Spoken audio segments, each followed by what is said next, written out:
So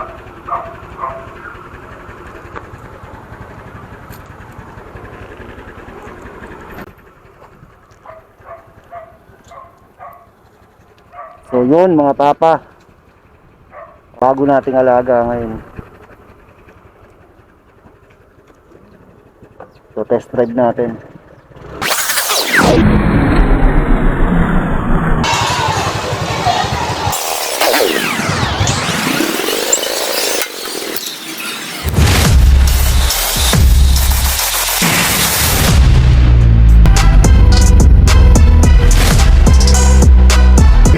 Let's go! Okay, so far so good.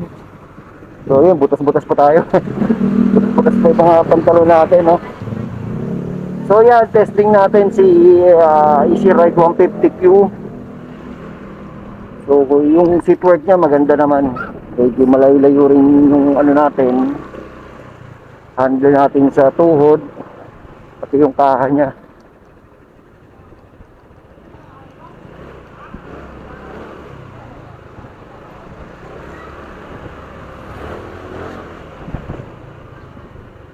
Malakas sumatak.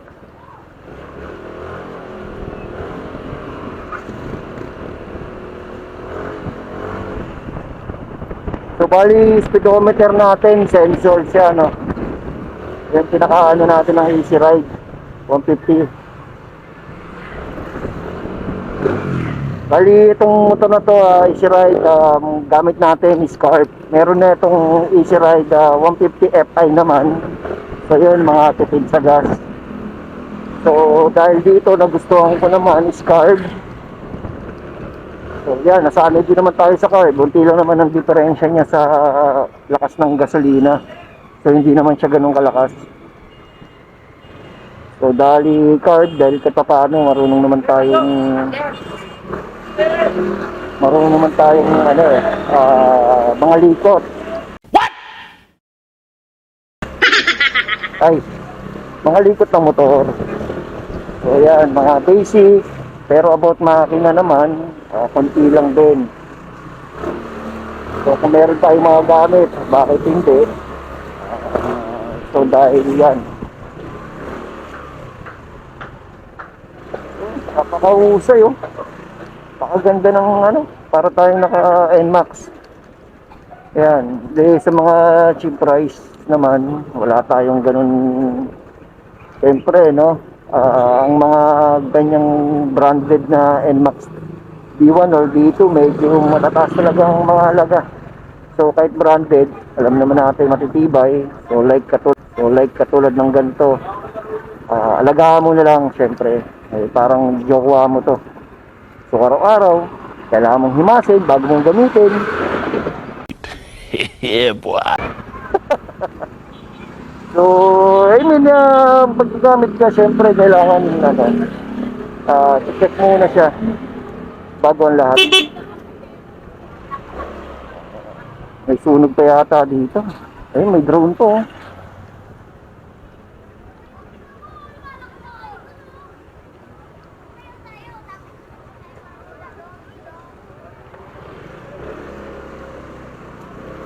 So, anong kaganapan dito, no?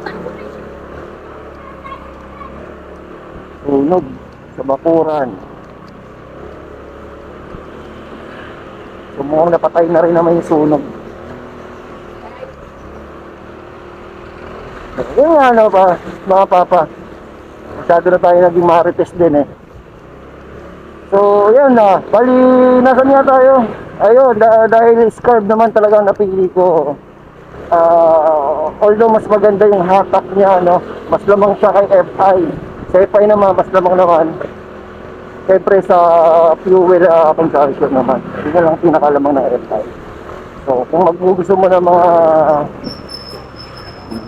mga mototaxi, mga delivery, so mag-FI, pwede kayo mag-FI. Pero ako, okay na ako dito sa card. Mas ano ko siya, sa FI.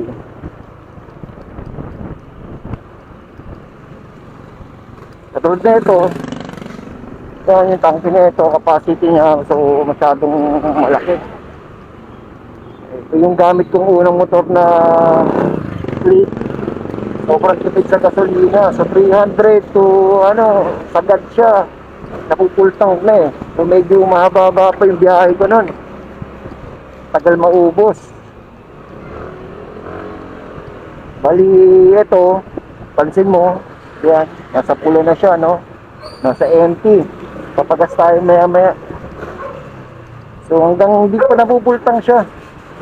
Nasbuhan ko lang siya for 300, nasa tatlong ano lang, bar lang siya.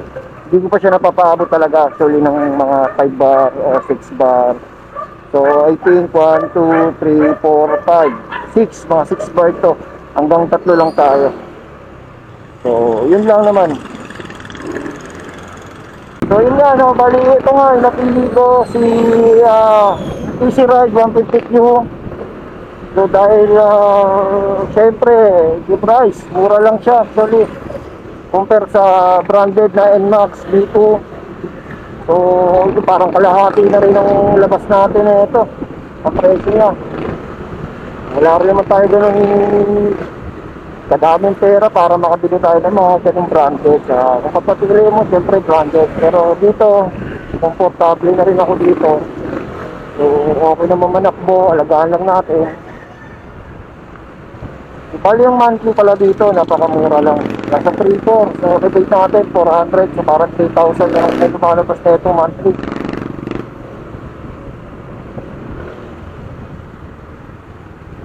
Sa araw-araw ba naman, dami natin gastos. Kaya mas ito. So, okay naman din.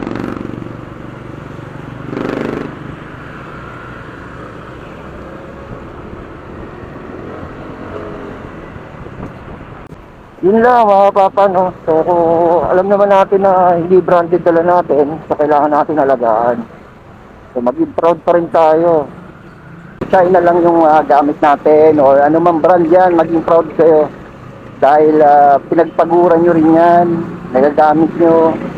Alagaan natin ng maayos. Yun lang naman. So kailangan natin talagang alagaan yung mga bagay-bagay para tumagal.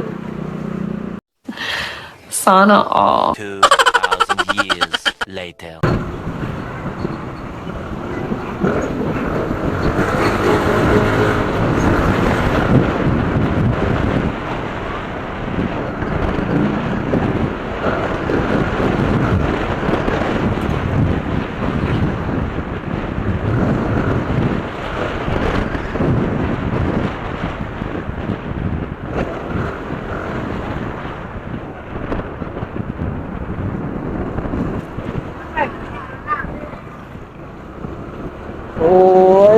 Yun. Sarap pigain ni Easy Ride 150.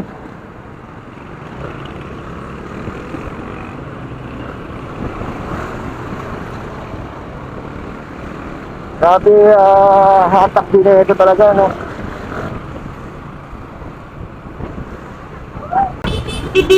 Ano, walang iilag ha, walang iilag ha. NANI?! Dito.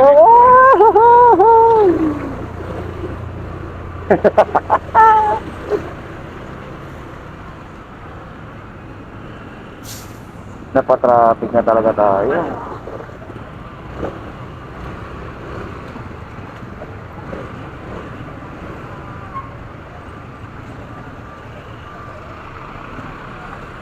Yun nga mga papa, na-traffic na tayo. Silip tayo, silip, silip.